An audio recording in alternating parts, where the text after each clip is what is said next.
The artistic oeuvre of Mexican filmmaker Guillermo Del Toro presents an intriguing dichotomy. He's famed for switching between serious-minded Spanish-language art house pieces and pulpy, big-budget Hollywood genre pictures, all the while maintaining a consistent voice and a wholly unique sense of style.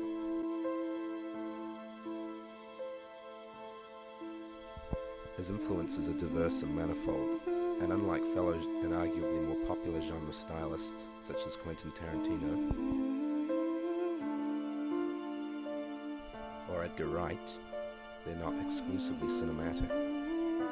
Del Toro has a refreshingly wide frame of reference. He draws inspiration from the work of classical and symbolist painters, children's illustrations, classic literature, comic books, and cinema when making his films. He's the ultimate, almost paradoxical meld of high and low culture. Welcome to his world.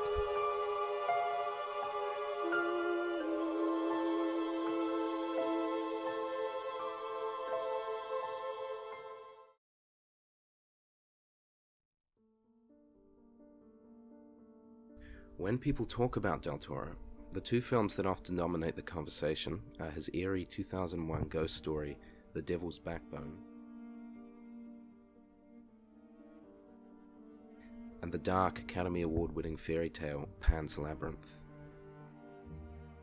Both are set during the Spanish Civil War. Both feature children as protagonists.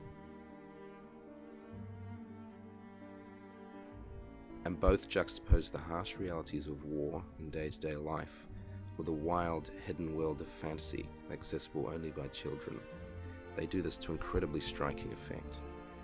He draws upon a rich tradition of children's fairy tales and fantastical literary works that form the bedrock of his worldview and the dark, highly textured fairy tale aesthetic that dominates so many of his films.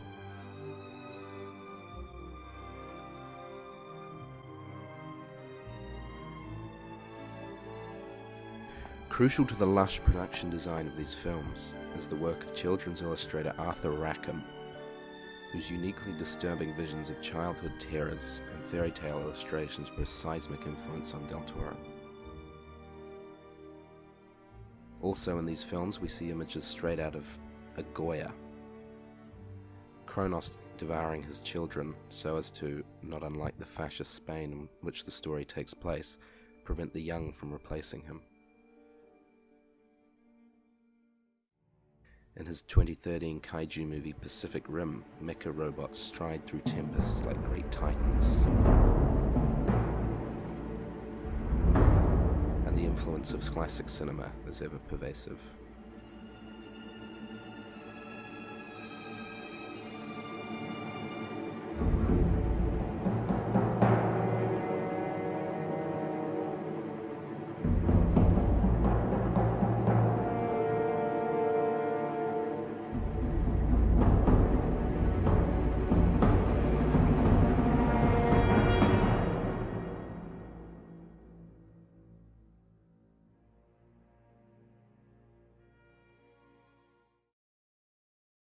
Del Toro's Spanish-language films are fundamentally about childhood in a way that feels completely genuine and unvarnished. They're about how growing up is simultaneously traumatic and wondrous. He takes the traditionally authoritarian fairy tale and turns it into an anti-fascist parable about the power and importance of disobedience. But what about monsters? When one speaks about Guillermo del Toro, one can hardly neglect to mention them, and whilst his foreign films are hardly bereft of creatures, it is in his English language efforts where his boyish enthusiasm for the grotesque rings most clear and true. The monsters in his films are almost always highly sympathetic, tragic figures, a point of view instilled in Del Toro by his love of Mary Shelley's Frankenstein and James Whale's subsequent adaptations starring Boris Karloff, Frankenstein and The Bride of Frankenstein, the latter of which he records as his all-time favorite film.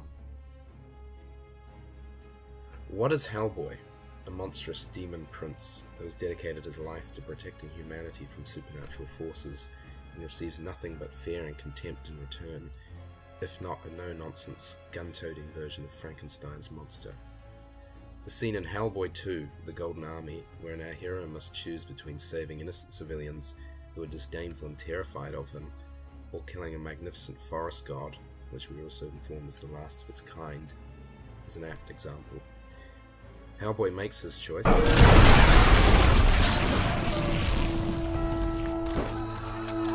but we know what Del Toro would have done. Even the fearsome kaiju in Pacific Rim have only invaded our world because their own one is dying. They're beautifully designed creatures and serve to elicit maximum awe rather than anything else. The crazed scientists, played by Bern Gorman and Charlie Day, again recalling Doctors Frankenstein and Pretorius from Bride of Frankenstein, are quite obviously surrogates for Del Toro himself, and their unabashed love for the creatures. Another essential touchstone is Jean Cocteau's sublime La Belle et la Bête, his adaptation of the classic fairy tale Beauty and the Beast, and one also detects in Del Toro's deep love of the monstrous and imperfect, the essential humanism of Charles Dickens, who he has in the past argued to be the greatest writer of all time. Whether he's creating whiz-bang, creature-filled phantasmagorias, or his own delicate spins on the fairy tale and ghost story, Del Toro's films share a wide network of citation that informs his own style, worldviews, and sensibilities. One can tell within a matter of moments when they're watching a Guillermo Del Toro film.